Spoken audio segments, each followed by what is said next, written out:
자, 국방경영정보 어른님들 반갑습니다. 이번 시간에는 국방경영정보 효율성 과제에 대해서 해보도록 하겠습니다. 효율성 과제를 중간과제로 넣은 이유는 같이 한번 고민을 좀 해볼 건데 경영정보 시스템이라고 하는 것처럼 이 국방경영 시스템을 만들어 놓으면 이러한 효율적인 판단을 사람이 직관적으로 하는 게 아니라 바로 DSS 디시전 서포트 시스템이라고 하는 의사결정 시스템에 의해서 스스로 한다라는 거예요. 그래서 중요한 겁니다. 그래서 오늘 주제를 한번 잡아왔는데 오늘날 많이 화두되고 있는 게 인구가 많이 줄어들고 있다. 이건 뭐 다 알고 있는 거죠. 인구가 계속 줄어들고 있다. 그래서 이제 더 이상 현역 병 모집하는데 한계를 느낄 것이다. 과거에는 62만 명이었는데 현역 군인이 이제 47만 명까지 줄었는데 어떻게 채울 것이냐? 더 줄을 거다. 30만 명 무너지고 20만 명대로까지 2035년이 지나면 나올 건데 대안이 뭐냐? 대안은 여성 징집제도에 대한 효율성 제고 부분이다.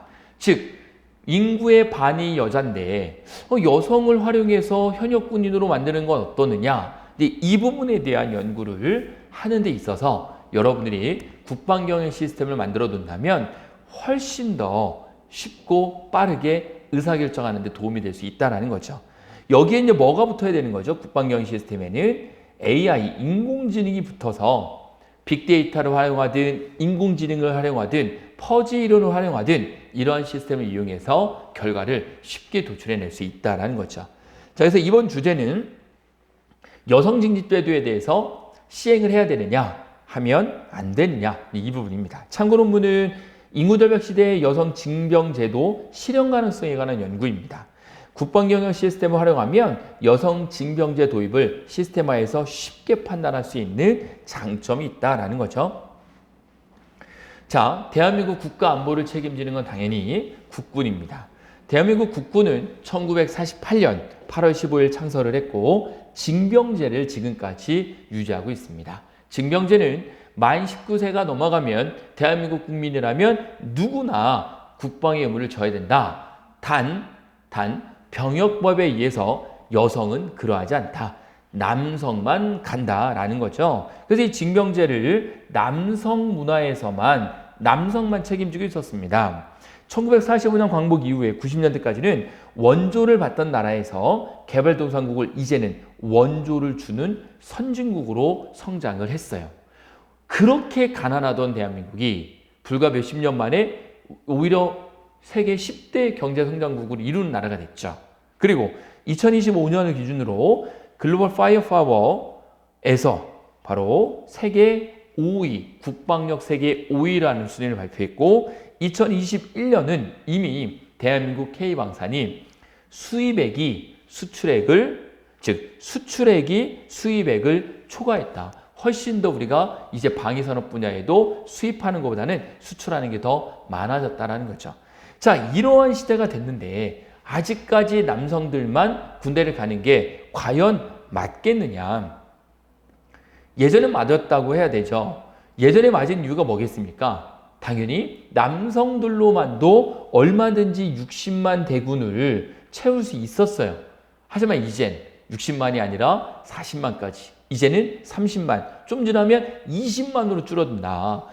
군 복무기간은 점점 줄어들고 태어나는 인구 아이도 줄고 이거 어떻게 대안을 세워야 되냐. 그래서 여성 징집이 효율적이냐라는 과제인 거죠.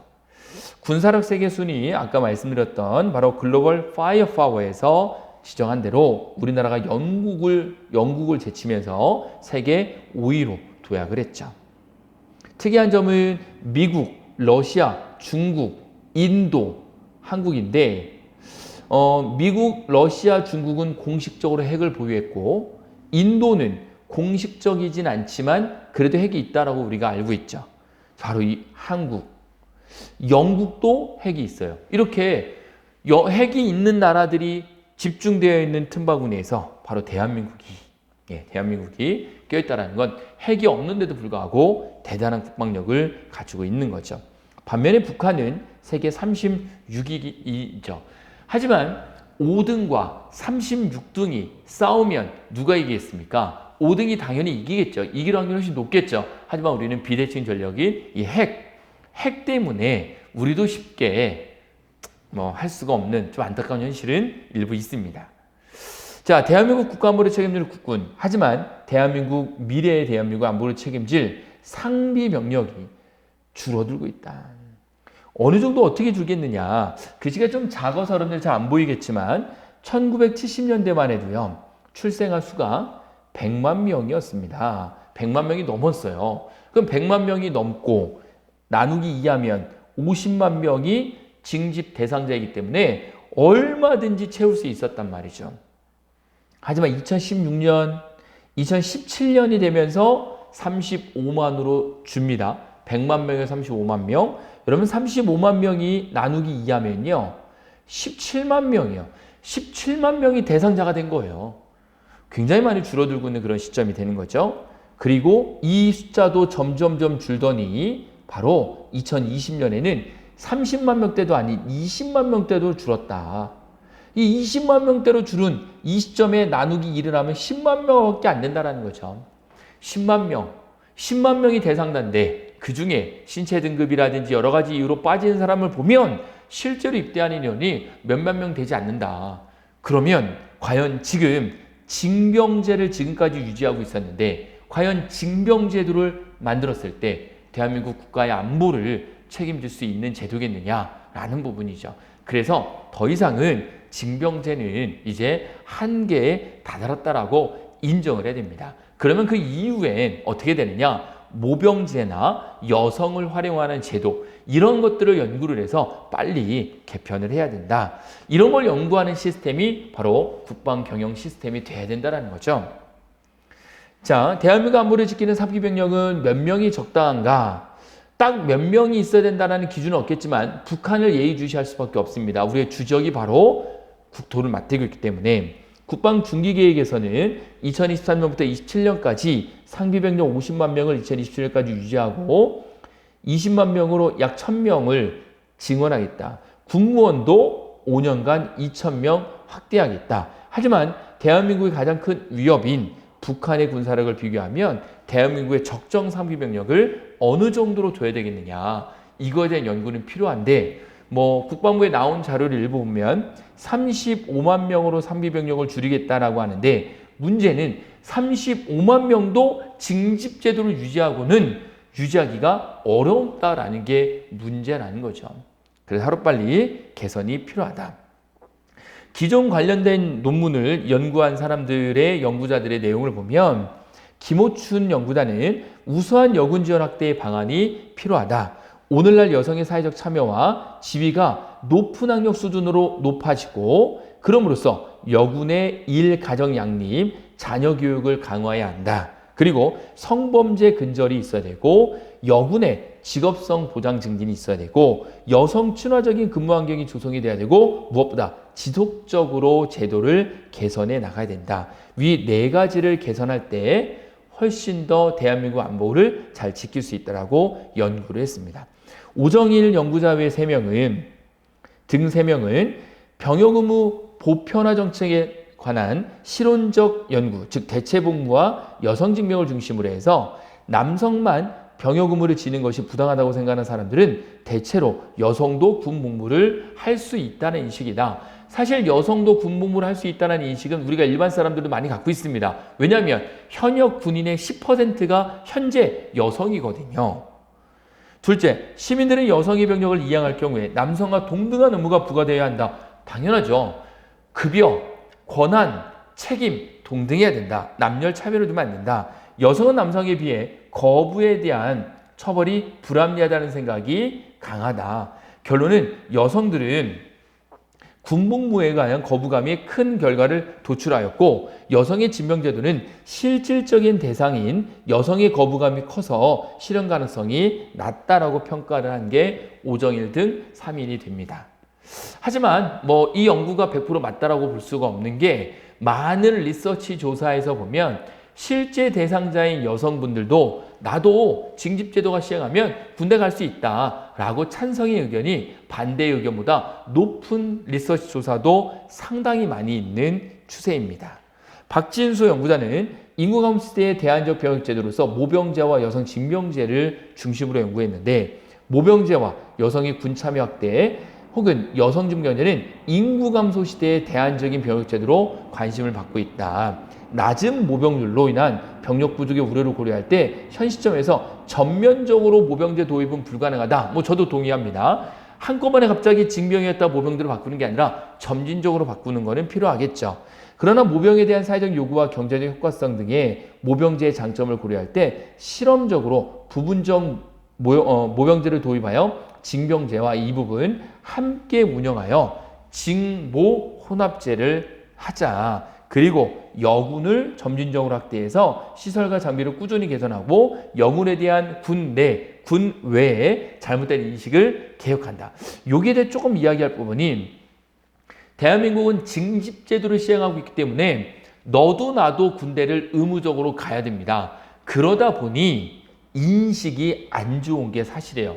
하지만 독일의 사례를 보더라도 모병제도로 바뀌고 미군도 마찬가지예요. 이렇게 모병제도로 바뀜으로써 선택된 자가 아니라 지원을 해서 감으로써 그 군에 대한 인식이 어마어마하게 사회적으로 좋아졌습니다. 제 경험담이지만 미국의 인앤아웃 버거를 가서 줄을 서 있는데, 인앤아웃 버거는 이제 미국인들이 우리나라 김밥 천국이나 이런 것처럼 아주 간단하게 먹을 수 있는 요리죠. 그래서 인앤아웃 버거에 줄을 서 있는데 미군들이 옵니다. 군복을 입고. 그러면 많은 시민들이 먼저 양보를 합니다. 그런 모습을 봄으로써 와, 이거는 정말 군에 대한 예우가 좋은 사회구나라고 느꼈는데, 경찰이 사실 여러분들 경찰이 모병이잖아요. 경찰도 지원해서 가는 거잖아요. 그래서 경찰에 대한 인식이 군인보다 사회적으로는 좀 더 높은 것 같아요. 하지만 군도 이제 모병제로 전환이 되면 사회적 인식은 분명히 개선될 것이다.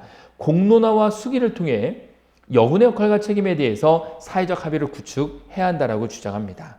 특히 징병 모병 혼합제를 도입할 때 모병의 대상을 여성도 포함을 하고 그 비율 역시 확대할 필요가 있다. 이런 내용들, 지금부터라도 인구 감소 시대의 병력 부족에 대해서 병역 개선은 필수적인데, 모병제 도입과 여군 확대에 대한 준비를 시작하면서 2035년, 정확히는 2035년에 2차 인구절벽 시대에서 성인이 되는 시점에서 인구 감소에 대해 새로운 병역 제도를 검토해야 한다라고 주장을 합니다. 윤지원 및 조영준 연구단은 인구극한 시대의 한국의 미래병역제도 개선에 대한 고찰에서 여성 징병제에 대한 주요 이슈와 방안을 중심으로 인구 사회적 변화와 교육 수준 향상, 한반도를 둘러싼 급변하는 안보 상황의 변화에 부합하도록 한국군의 병역제도 개선과 이 부분 여성 인력 확충에 대한 논의도 적극적으로 선행돼야 한다. 특히 저출산에 대한 군병력 감축으로 인한 더 이상 병력 위주의 군이 아닌 첨단 과학 기술 집약형 군으로서 변화하는 과제가 필수적이다.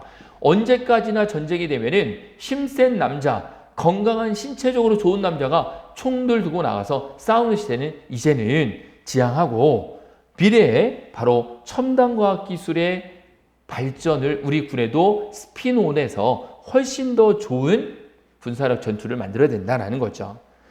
2차 세계대전 이후에 노르웨이와 스웨덴은 2014년 러시아의 우크라이나 크림반도 침공 이후에 합병을 단행하였고, 발티해 3국의 연안에서 군사력 증강 배치, 여기에 따른 안보 위협과 상황의 변화로 인해서 바로 이 부분, 모병제에서 여성까지 포함하는 징병제를 다시 부활했습니다. 모병제로 넘어갔다가 다시 러우가 크림반도 사건으로 해서 많이 경쟁하는 걸 보고 징병제로 전환했죠. 특히 중립국을 표방하는 스웨덴은 2010년 모병제로 전환했다가 러시아의 위협이 고조되면서 2017년에 다시 징병제를 부활한 사례도 있습니다. 자, 따라서 모병제, 준모병제, 여성 징병제 도입 등 일방적인 결론보다는 우리의 국가적 상황과 사회적 분위기에 따른 공감대를 적절하게 반영하여 이 병역제도 개선에 주목해야 한다.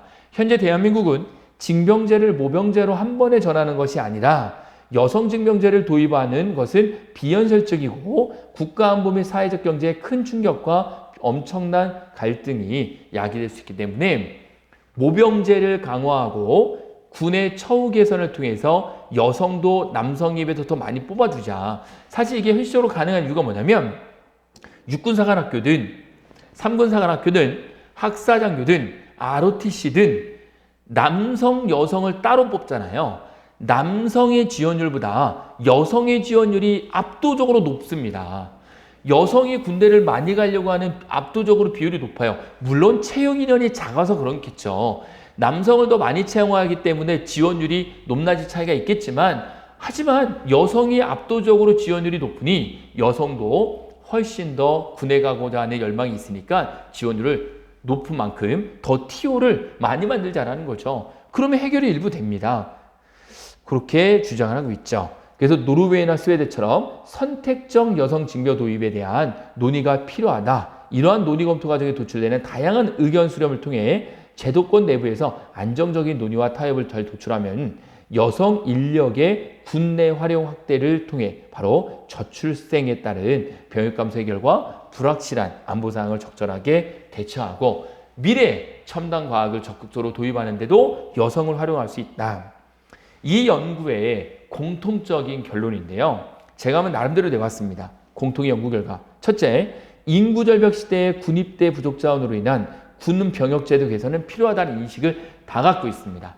현실적으로도 그렇고 국방 정보 시스템을 만든다면 DIS를 만든다면 분명히 2035년에 빨간불이 들어올 거예요. 그 전에 빨리 개선해야 된다. 여성이 고학력자가 되고 사회적 지위가 점점 더 높아짐으로써 여성도 충분히 사회에 나와서 임무를 수행할 수 있다. 여성 징집제도에 대한 국민적 합의가 무엇보다 중요하다. 당연하겠죠. 국민이 합의하지 않는 징병제도로 바꾼다? 쉽지 않은 거죠. 필요하다. 여성의 군 복무 시 출산, 육아, 성범죄, 근무 환경 개선이 필요하다. 위 네 가지 유학으로 알 수 있고 여성의 군 복무는 충분히 가능하지만 국민적 합의가 필요하며 근무 환경에 대한 개선이 무엇보다 필요하다. 두 번째 소결론은 여성 모병자에서 군 복무를 희망하는 비율이 압도적으로 높다. 그래서 2021년 사관학교 59대 1, 해사 45대 1, 공사 48대 1. 이것처럼 남생도에 비해 여성도가 압도적으로 높다. 조금 전에 말씀드린 건데 ROTC도 마찬가지예요. 그래서 여성의 TO를 늘리자라는 거예요. 얼마든지 가능하기 때문에. 그래서 인구절벽 시대의 여성을 활용한 군복무 효율성을 높여야 한다. 대한민국 병역제도는 국민 개병제를 원칙으로 해서 1949년부터 현재까지 징병제를 유지하고 있죠. 이 여성의 경우 국방의 의무를 지고 있지만 이 병역의 의무를 지지 않습니다. 그래서 지원하에 현역과 예비원 민방위로 복무할 수 있는데 뭐에서요? 지원하에서. 지원하면 할 수 있어요. 부사관부터 시작을 하는 거죠. 1949년과 2025년 대한민국의 비약적인 발전을 위해서 여성의 사회적 참여가 굉장히 많이 늘어났습니다. 그런데도 불구하고 여성은 군복무를 하지 않고 있죠. 여성의 군에 대한 군복무를 내외적인 조건으로 충족 가능하고 바로 내적인 조건으로는 여성이 고학력이고 신장이 상승되었다.